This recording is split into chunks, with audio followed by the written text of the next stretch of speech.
Bonjour, messieurs, dames, ici André Fautué, éditeur du magazine La Maison du 21e siècle, en ce 18 août 2023. Très heureux d'avoir Monsieur Jordan Longchamp avec nous aujourd'hui, qui est porte-parole de Boralex. Bonjour, Monsieur Longchamp.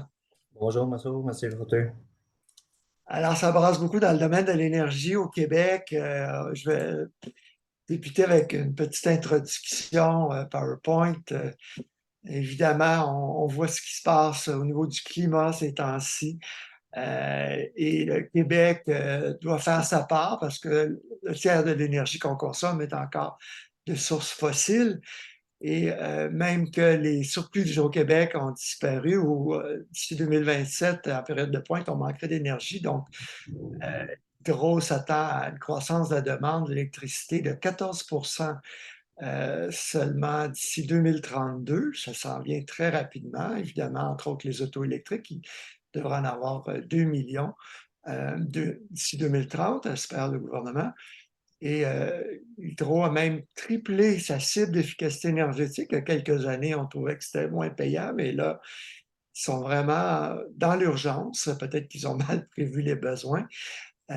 Donc, une des solutions préconisées par le gouvernement Legault, c'est d'augmenter les éoliennes parce que Hydro dit devoir augmenter d'au moins 50 sa capacité d'ici 2050 pour honorer les engagements climatiques du Québec pour devenir carboneutre, donc d'ici 26 ans presque. Et les experts disent que ça pourrait aller même jusqu'à 150 TWh. On en consomme déjà 200. Donc, c'est certain qu'il va falloir faire des choix très difficiles. Cette diapo du devoir est vraiment intéressante parce qu'on voit que le solaire et l'éolien, c'est ce qui produit le moins, donc ça en prend plus par rapport à l'hydroélectrique et au nucléaire qui rentre dans le débat, même si c'est très polluant et très coûteux. Mais certainement, on s'attend à ce qu'il y ait des milliers de nouvelles éoliennes qui se présentent dans notre territoire. En ce moment, c'est 7 de ce qu'on consomme qui est d'origine éolienne. Et on a, d'après ce que j'ai vu, autour de 1700 éoliennes actuellement. Vous pouvez aller voir donc ces pages Wikipédia. Et voici un peu ce qu'on a. Bon, évidemment, des parcs Gaspésie et Côte-Nord qui ont été les premiers développés. Et maintenant, on s'en vient en zone agricole, davantage en milieu habité. Et ça crée des dissensions dans ces régions-là parce que les nouvelles éoliennes font 200 mètres de haut, donc plus haut que la place Ville-Marie. C'est quand même pas banal comme impact environnemental. Les plus grosses de GE, c'est 230 mètres, donc l'équivalent d'un immeuble de 85 étages. Et ça a quand même un impact énorme. C'est comme retirer 9000 véhicules à essence de nos routes. Mais les pales sont vraiment gigantesques, là, plus grandes qu'un Airbus A380. Donc, on a, comme je disais, beaucoup d'opposition de gens comme Jean Morin à Sainte-Élisabeth de Warwick, qui est un fromager, qui dit que pour lui, bon, le patrimoine bâti, mais aussi le patrimoine agricole, on doit le préserver. Et ce qu'on accuse les entreprises comme Boralex et le gouvernement, c'est de diviser pour régner. Donc, j'aimerais d'abord parler avec vous de la demande. Qu'est-ce qu'Hydro-Québec vous a demandé? On parle de 2 à 3 000 nouvelles éoliennes qui pourraient apparaître dans le paysage à long terme. Oui, c'est quand même des demandes assez exponentielles en termes de demande d'électricité. Vous l'avez bien démontré là, avec notamment le nouveau rapport d'Hydro-Québec sur sa demande en énergie qui va augmenter assez rapidement. Donc, Hydro-Québec, ce qu'il fait, ben, comment ça fonctionne avec des entreprises privées, par exemple. Donc, le gouvernement du Québec, avec Hydro-Québec, lance un appel d'offres. Donc, c'est un appel d'offres avec une date précise, avec un nombre de mégawatts de capacité éolienne. Puis, il demande aux compagnies privées comme Boralex, comme d'autres compagnies aussi québécoises et internationales, de développer des projets et de lui proposer à Hydro-Québec. Ensuite, Hydro-Québec, avec sa grille d'analyse, va déterminer lesquels projets il va garder entre les projets qui lui ont été proposés un peu partout sur le territoire du Québec. La majeure partie des points de cet appel d'offres-là est reliée au prix qui est vendu de l'électricité à Hydro-Québec. Puis il y a aussi une partie de cette échelle-là qui est garder pour, par exemple, de la participation des communautés locales ou autochtones Ouais. ou d'autres. Donc, c'est comme ça qu'on répond. Puis, la spécificité pardon, de cet appel d'offres-là, vous l'avez démontré avec votre carte des prochains projets éoliens. C'est tout nouveau, c'est la première fois qu'Hydro-Québec fait ça, mais il a imposé aux compagnies des points géographiques sur le réseau d'Hydro-Québec où les projets doivent être développés. Donc, nous, on se retrouve dans une situation où on est obligé de développer des projets sur certains territoires. Et vous parlez du prix, justement. C'est que Hydro veut que les parcs éoliens soient à côté des postes de transformation qui réduisent le voltage, donc pour que ça soit plus abordable. Ces temps-ci, Hydro paye combien du kilowattheure pour le kilowattheure éolien? En fait, le prix du kilowattheure éolien a beaucoup varié, vous l'avez dit, là, dans le temps. Donc, les premiers parcs éoliens là, qui étaient plutôt autour de 12-14 cents, qui étaient beaucoup plus élevés. Il y a eu beaucoup de débats avec ça, puis justement, on a parlé de la rentabilité de l'éolien ou pas. Cela dit, avec les nouvelles technologies d'éoliennes qui produisent plus en installant moins, on se fie toujours là, au dernier prix public qui a été publié, donc du dernier appel d'offres ou du projet Apuiat sur la Côte-Nord là, qui avait été donné à la communauté Innu à l'avant. Donc, le prix est de environ 6 cents. Oui. Ça, c'est pour ça qu'on dit, en fait, là, pour finir, que l'éolien est la plus compétitive en ce moment comme nouvelle source de production quand on compare au dernier barrage d'Hydro-Québec là, qui termine autour de 8 ou 10 cents du kilowattheure. Et même, je disais dans le devoir que juste la gestion des déchets nucléaires, ça va être 15 à Mm. 25 sous. Donc, on va Ah prioriser ouais. évidemment l'efficacité énergétique, l'optimisation du réseau d'Hydro-Québec qui ne produit pas à pleine capacité. Ensuite, donc, l'efficacité énergétique, l'éolien et quelques grands barrages. Mais donc, Exact. là, Ouais. on parle dans les appels d'offres d'Hydro en ce moment, c'est combien de mégawatts et ça représente combien d'éoliennes qui produisent combien de mégawatts chacune? Donc, l'appel d'offres en ce moment qui est en cours, c'est pour 1500 mégawatts de capacité installée. Donc, on a des éoliennes là, qui sont, disons, il y a plusieurs modèles là, qui sont regardés en ce moment, là, mais c'est des modèles qui sont autour de 6 ou 7 mégawatts de production par éolienne. Donc, lorsqu'on divise 1500 par 6 mégawatts, par exemple, là, ça fait environ 250 éoliennes qui seraient installées au Québec là, pour cet appel d'offres-là, un peu partout. C'est quoi les années, le calendrier pour ces parcs-là? Oui, en fait, Hydro-Québec demande à ce que ces parcs-là soient en fonction entre 2027 et 2029. Donc, on voit que c'est quand même un échéancier qui est serré. Puis, en fait, c'est basé sur la capacité d'Hydro-Québec à produire. Donc, vous l'avez démontré aussi, là, il y a des nouveaux besoins qui s'en viennent. Puis, à partir de 2027, en fait, on a besoin de nouvelle électricité. Donc, c'est très, très rapide. Oui, parce qu'il parle d'une augmentation de la consommation Oui, d'électricité de 14 d'ici 2032. Et ça continue, là, 2050 et exact. dans le futur. Bon, la question je retourne dans mon PowerPoint, Ouais. des producteurs agricoles, parce que ce sont leurs terrains qu'on vise. C'est pourquoi sacrifier ces terres-là qui sont les plus riches terres.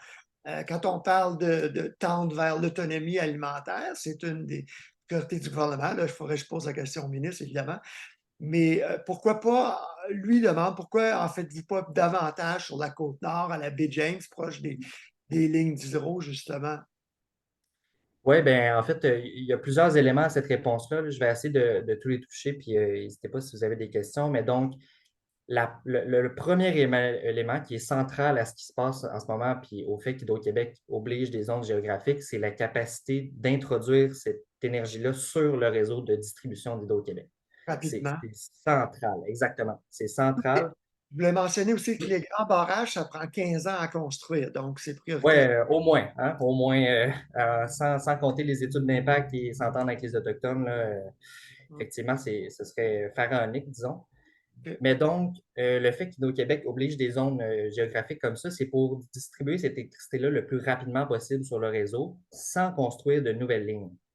Il y a deux points à ça. Donc, évidemment, de nouvelles lignes électriques, ben, plus on a de lignes, plus c'est des coûts. Donc, c'est des coûts, évidemment, qui sont ensuite refilés à la facture d'électricité ou aux Québécois d'une façon ou d'une autre.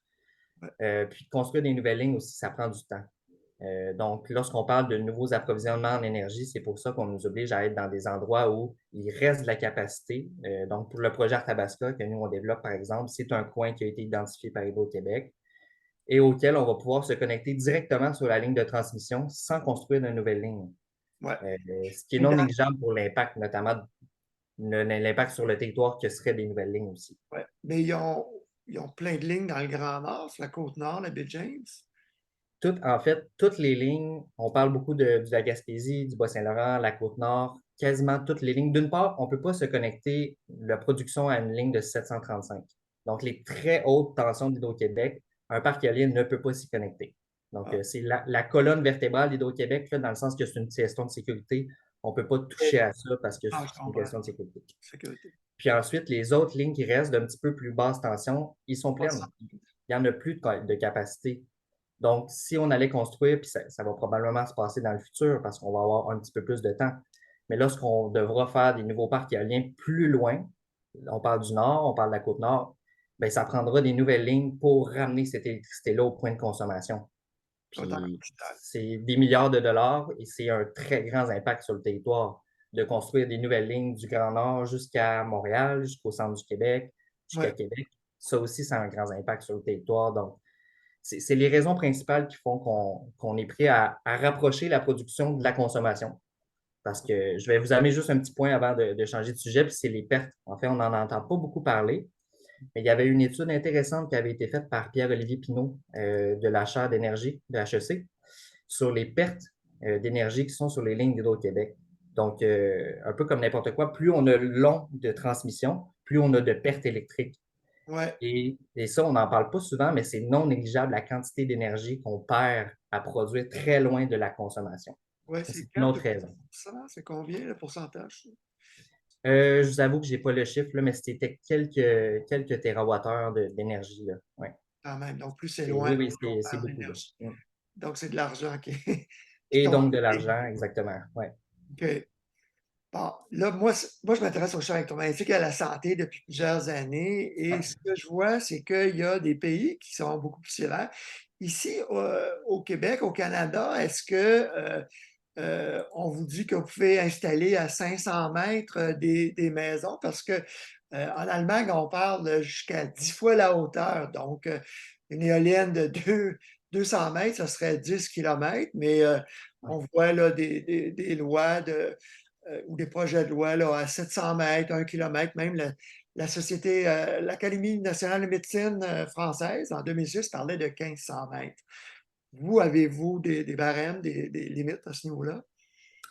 Au niveau de la distance entre une éolienne et une habitation, c'est juste vraiment des réglementations qui ne sont pas au niveau provincial ou fédéral, c'est des réglementations qui sont au niveau des MRC et des municipalités. Donc, au niveau de la distance, non, l'entreprise n'a pas à respecter de normes en tant que telles. Ah, Cela dit, les normes qu'on respecte sont beaucoup au niveau du bruit. oui, mais à moins qu'une MRC l'impose. Exactement, exactement. Oui, oui, absolument. Et mettre Absolument. ça à 200 mètres d'une maison. Habituellement, elles sont à quelle distance, les maisons, le plus près? Ben là, si je parle pour notre projet, par exemple, à Tabasca, là, on est à 700 mètres des maisons. Mais tu sais, au Québec, honnêtement, on a des projets entre 500 et 1000, 1200 mètres. Ça dépend vraiment des projets éoliens et des parcs éoliens qui ont été faits. Ça Cinq- dépend, ça change avec le temps aussi, avec les années. Là. OK, mais Arthabasca, c'est à 700 mètres. On est à 700 mètres des habitations. Oui, exactement. Donc, mais après ça, la norme de distance est influencée par la norme de bruit. Nous, en termes d'éolien, on a un 40 décibels à respecter en tout temps, donc nuit et jour, aux résidences. Donc, à l'extérieur des résidences, ce qu'on appelle un récepteur de bruit, on doit respecter 40 décibels en tout temps. Et ça, c'est modélisé, c'est fait dans l'étude d'impact et c'est soumis au Bureau d'audience publique en environnement également. Mais qu'est-ce Il qui y a fait aussi que des... les distances vont varier entre 500 et 1 kilomètre? En fait, je ne pourrais pas nécessairement parler par d'autres promoteurs. Là. Ça a été d'autres époques où c'était peut-être moins encadré. On parle beaucoup du projet de l'érable qui a eu une grande visibilité puis que socialement qui a été un peu plus difficile à accepter. Là. Ce projet-là, bon, c'est fait avec des normes, par exemple, de 500 mètres des maisons. La compagnie de l'époque espagnole avait décidé ça. La MRC, après ça, c'est à elle, puis aux municipalités de faire leurs règles. Ils ont fait leur réglementation sur 500 mètres. Donc, comme je vous dis, c'est vraiment aux MRC, aux municipalités de faire leur propre réglementation. Mais pourquoi vous ne les mettez pas à 1 km au lieu de 700 mètres ou à 1,5 km? Ben, en fait, après ça, il y a une question d'espace, une question d'avoir un parc éolien aussi. Donc, plus on augmente l'espace, moins on a d'espace pour mettre des éoliennes. Cela dit, Ça marche. après ça, les impacts de ça, on s'assure qu'il y en ait le moins possible ou qu'ils soient diminués après ça dans l'étude d'impact, puis au niveau du bureau d'audience publique en environnement, donc, notamment au niveau du bruit. OK. Vous n'êtes pas sans savoir qu'il y a eu plusieurs études là, sur les infrasons. Beaucoup de gens en Europe et ailleurs qui se sont plaints de maladies, de symptômes, même du bétail qui est mort en Europe. Mais c'est quand même rare, je crois, ce phénomène-là. Et ici, parce que c'était très, très controversé en France, parce que là, il y a vraiment 2 producteurs de bétail qui ont fermé boutique, qui ont fait faillite. Et ce que les scientifiques soupçonnent, ce sont les courants électriques vagabonds dans le sol, donc des pertes, des retours d'énergie dans le sol, et ça dépendrait de la situation hydrogéologique des sols. Bon, vous n'êtes pas ingénieur, mais je me demandais, est-ce que c'est un phénomène que vous avez, bon, vous en avez sûrement entendu parler. Ouais. Qu'est-ce qui fait que des fois les gens et le bétail est malade, des fois ils ne le sont pas? Oui, effectivement, comme je dis, sans être ingénieur, on s'en est quand même beaucoup parlé, donc on s'est renseigné beaucoup sur ce phénomène-là qu'on appelle ici des courants parasitaires, des courants parasites, donc qui vont dans le sol, puis effectivement, on a entendu ça de beaucoup d'agriculteurs qui ont des pertes ou des problèmes, ou des mammites, par exemple, là, au niveau du bétail. Infection. Mhm. C'est beaucoup géré par effectivement une mauvaise mise à la terre dans la très grande majorité des cas au niveau des fermes. Donc, c'est un problème électrique au niveau de la ferme. Au niveau de l'éolien, ce que je peux dire, là, d'une part, on s'est renseigné, on a parlé à beaucoup d'experts pour être certain qu'il n'y ait pas d'impact. Oui, Donc, excusez-moi, vous me dites que c'est le système électrique de la ferme et peut-être du réseau d'hydro et non de l'éolienne, parce que l'éolienne, vous faites la mise à la terre. ben Donc, exact. Là, c'est beaucoup des problèmes qui sont liés à la distribution, au niveau de distribution. Cela dit, au niveau de l'éolienne en soi, il n'y a jamais eu de problème. Il n'y a jamais eu de problème. Puis en fait, ce qu'on a, nous, c'est qu'on a un fil qui est souterrain, donc qui part de l'éolienne, qui s'en va à la sous-station. Puis ce fil-là est rembourré de neutres concentriques. Donc, on a une gaine qui entoure le fil, qui fait que si jamais il y avait une perte d'énergie, ce courant-là serait ramené à la tour tout de suite. Puis de ce qu'on connaît des 50 parcs éoliens au Québec, là, ça n'a jamais été un problème. Puis il y a aussi des très grandes toiles de mise à la terre au niveau des éoliennes pour protéger au niveau de la foudre ou de n'importe quoi d'électrique. ouais. Donc, il n'y a pas eu de problème, il n'y a jamais eu de problème, mais on s'assure qu'il n'y en ait pas non plus. Puis, notamment dans les options qu'on signe avec les propriétaires, c'est balisé, là. Si jamais il y avait des problèmes dans le futur, il y a un mode d'emploi bien balisé où on aurait des experts et on évaluerait avec le propriétaire s'il y a un problème. Puis, si ça vient du parc éolien, on prendrait les mesures pour corriger. Je suis conscient que votre industrie, vous risquez gros, vous n'avez pas intérêt à ce que ça soit généralisé, ces problèmes-là. Donc, je suis conscient que l'industrie a agi de ce côté-là. Ouais, Euh, et ce que je sais, c'est qu'Hydro-Québec doit mettre son réseau à jour. Vous avez parlé de sous-stations. En français, c'est les postes de transformation. ouais. Comme je disais tantôt, ce qui va réduire le voltage, comme un petit transformateur dans le poteau. Et donc, la ligne de distribution dont vous parliez, c'est du poste de transformation aux maisons. C'est à ce niveau-là, les mises à la terre et tout ça, parce qu'il y a tellement de jus qui circulent, les vieux câbles ne sont pas assez gros, les mises à la terre ne sont pas conformes. Donc, l'hydro utilise le sol pour retourner beaucoup de courant. C'est une des sources du problème. Exact, exact. Puis nous, au niveau du parc éolien, on n'est pas relié d'aucune façon directement au niveau de distribution. Donc, nous, on va avoir un poste de transformation justement du parc éolien, aussi pas d'Hydro-Québec. Donc, on va faire un petit poste éolien directement sous la ligne de transport. Puis ce voltage-là est là, puis s'en va dans une ligne de transport d'énergie qui s'en va ensuite à un poste d'Hydro-Québec. Donc, on est bien loin de la distribution. Donc, au niveau des courants parasitaires, je veux dire, il n'y a jamais 0% de chance que ça arrive, mais il y a des normes très, très, très strictes qu'on suit là, au niveau. Ouais. Ah, là, évidemment, la plupart des MRC et municipalités vous ouvrent grand leurs bras parce que vous leur offrez vraiment des budgets intéressants. On parle des fois de 25 000 par éolienne, par producteur et par municipalité. Je sais que ça va varier, là. Mais on vous accuse, hein, Hydro vous demande de livrer la marchandise et là, on vous accuse de semer la pagaille parce qu'il y a eu des référendums ou des signatures pour en avoir. Et ce qu'on me dit, c'est que dans le centre du Québec, il y a 10 municipalités qui ont rejeté de 60 à 80 des citoyens, selon Jean Morin, le producteur fromager, me disait ça. Comment vous composez avec ça? Parce que l'acceptabilité sociale, c'est important pour tout le monde. C'est crucial, c'est capital. Puis c'est capital pour la transition énergétique aussi. Parce que si on veut arriver à une transition énergétique, puis arriver à nos objectifs de décarbonation de nos industries, puis de notre utilisation des véhicules, ben, on va falloir qu'on produise plus d'énergie. Puis, ce qui se passe en ce moment, c'est qu'on a des nouveaux parcs éoliens qui se développent dans des endroits où il n'y en a pas eu beaucoup. Donc, c'est sûr qu'il y a beaucoup de craintes, il y a beaucoup de questions, puis tous ces questionnements-là, ben, ils sont très légitimes. Les personnes ont des questions bien légitimes, puis c'est à nous de justifier pourquoi on est là et pourquoi on fait un projet et pourquoi c'est bien pour le Québec, mais également pour la communauté locale. Ensuite de ça, je crois il y a un bout aussi que le gouvernement et Hydro-Québec doit faire dans l'explication de ce qui s'en vient et de ce que ça veut dire, la transition énergétique, parce que les municipalités ou les citoyens qui rejettent l'éolien ont tout à fait le droit de le faire.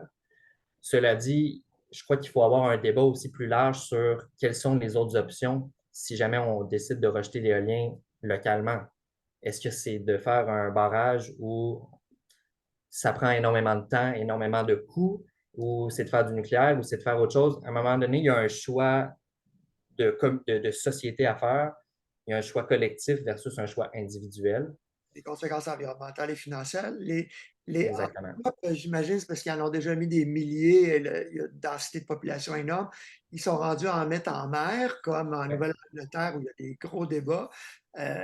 C'est le long du fleuve Saint-Laurent qu'il y a le plus de vent. J'ai été surpris qu'il n'y ait pas de projet à Mirabel, dans mon coin, où quand Ouais. on passe là en voiture, ça brasse, là. Vous avez besoin de combien de kilomètres heure de vent moyen et pourquoi pas le faire en mer, même si c'est plus cher? Ouais. Premier pan de la question, là, donc une éolienne là, commence à tourner autour d'un kilomètre-heure de 10 km/h de vent là, de mémoire. 6 Euh, km/h. ouais, 10 km/h environ et tourne là, jusqu'à à peu près 90. À 6 ou 10? Ouais, à 10, autour 10? de 10 km/h. Oui, exactement. Jusqu'à Ouais. un 90 km/h. Donc, l'éolienne, puis ça, c'est intéressant que vous en parliez parce que c'est souvent je dirais un mythe qu'on entend, là, que l'éolienne fonctionne juste 20, 25, 30 du temps. Faut remettre les choses en perspective. Une éolienne va tourner 80 à 85 du temps. Cela dit, elle ne tourne pas à 100 de sa capacité tout le temps. Donc, lorsqu'on parle du 30-35 c'est le facteur d'utilisation qu'on appelle. C'est un petit peu technique, mais c'est important de le dire. C'est le facteur d'utilisation, donc c'est la production annuelle qu'on remet sur une production à 100 de la machine. Ouais. Donc, si elle produisait à 100 elle fonctionnerait 35 du temps, mais elle fait de l'énergie toute l'année, l'éolienne. C'est comme Et pas au- les grands barrages d'hydro ne sont pas utilisés à capacité non plus. Exactement, mais ils sont utilisés à capacité quand on en a besoin, donc l'hiver. Notamment l'éolien, c'est ça aussi. L'hiver, c'est là qu'il y a le plus de vent. C'est là Oui, que donc c'est bon pour la pointe à ce niveau-là. est le plus efficace. Exactement.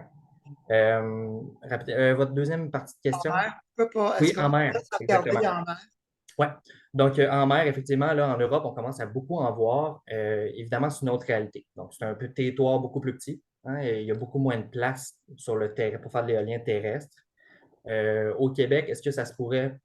Peut-être dans le futur. Il y a deux points pour le Québec qui seraient peut-être moins avantageux au niveau de l'éolien en mer.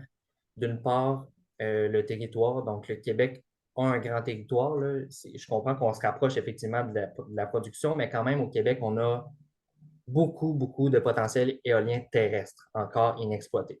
C'est beaucoup moins Euh, cher. ben exactement, qui coûte moins cher, c'était mon deuxième point. Donc, l'éolien en mer, c'est très, très, très cher à faire. Puis, comme une compagnie pour Boralex, c'est pas du tout intéressant. Puis, on n'a pas non plus les capacités financières de le faire ou la spécialisation. Donc, c'est souvent des compagnies même pétrolières qui vont le faire parce qu'ils ont la connaissance des plateformes. Ouais.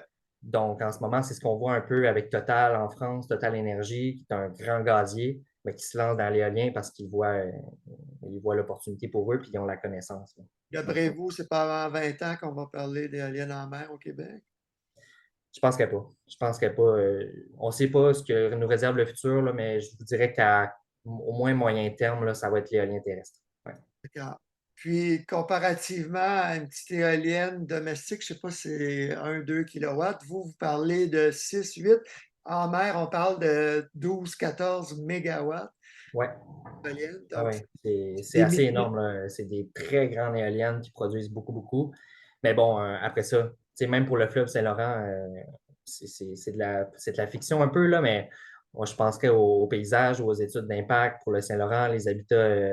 Tu sais, ça va être les mêmes enjeux qu'on a pour l'éolien terrestre aussi au niveau du paysage, du fleuve Saint-Laurent, des gens qui habitent sur le bord du fleuve ils vont avoir les mêmes questionnements aussi. Là. Donc, c'est pour ça que je dis qu'à un moment donné, il y a aussi un choix collectif et une réflexion plus large qu'il va falloir mener sur l'adaptation qu'il faut prendre, puis les impacts, malheureusement, peut-être visuels qu'il va falloir avoir dans notre paysage tranquillement, pas vite.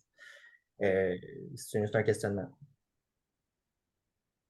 C'est personnel. Il y en a qui trouvent ça beau, d'autres qui trouvent ça laid. Exactement. Exactement. C'est C'est très quoi? Il faut personnel. avoir un BAP pour chaque parc éolien? Oui, exactement. Donc, chaque parc éolien est soumis à un BAP. Ce qui se passe, là, par exemple, je vais prendre mon projet éolien Arthabasca, on a commencé à faire des relevés sur le terrain. Donc, on doit soumettre par rapport à une étude d'impact au gouvernement. Cette étude d'impact-là, tous les critères qu'on doit évaluer nous sont donnés par le ministère de l'Environnement. Et nous, on engage une firme externe qui fait toutes ces analyses-là. Donc, on parle de la flore, de la faune, de l'impact sur les humains, donc le son, les effets stroboscopiques, tous les impacts qu'un parc éolien peut avoir. Ils sont analysés dans cette étude d'impact-là, ensuite révisés par le gouvernement. Et ensuite, ça ouvre le processus d'audience publique, du bureau d'audience publique, donc qui va venir dans la communauté faire des séances d'information. Puis si ensuite il y a des demandes d'audience, bien, il y aura une audience publique. Et à partir du moment où vous signez des contrats avec les propriétaires terriens, ça prend juste un règlement municipal et c'est feu vert. Non, il y a plusieurs étapes à respecter. Donc, il y a évidemment là, tout ce qui est réglementation municipale. Ça, on le travaille déjà avant l'appel d'offres d'Hydro-Québec parce que c'est un requis. Donc, c'est une condition d'entrée que le parc éolien, donc le projet de parc éolien soit réglementaire à la réglementation municipale en termes d'aménagement. Ensuite de ça, comme je disais, il y a tout le processus du BAP, mais en parallèle de ça, il y a tout ce qui est obtention de permis au niveau du ministère de l'Environnement. Donc, une fois qu'il y a le décret, une fois par exemple que le BAP, prenons exemple qu'il y a une recommandation positive, puis qu'on a le décret ministériel du ministre de l'Environnement, ensuite de ça, il faut faire toutes nos demandes de permis au niveau du ministère. Donc là, on a le plan bien précis du parc avec tel chemin, tel impact, tel arbre qu'on coupe, peu importe. Là. Là, Puis ça, c'est envoyé, puis il faut avoir un autre ronde de permis. est-ce que c'est encore le ministère de l'Environnement ou c'est celui de l'Énergie? C'est toujours le ministère de l'Environnement. OK. Ouais. Donc, le ministère de l'Énergie n'a pas nécessairement de mot à dire. En fait, là, Hydro-Québec nous donne leur contrat, puis nous, ensuite, tout le reste du processus se fait avec le ministère de l'Environnement. OK. À partir du moment où le ministère de l'Énergie dit j'ai besoin de tant de mégawatts. On comprend. Exact. Puis Hydro-Québec a donné le contrat. Ouais. Et les premiers travaux pourraient se faire quand dans le centre du Québec?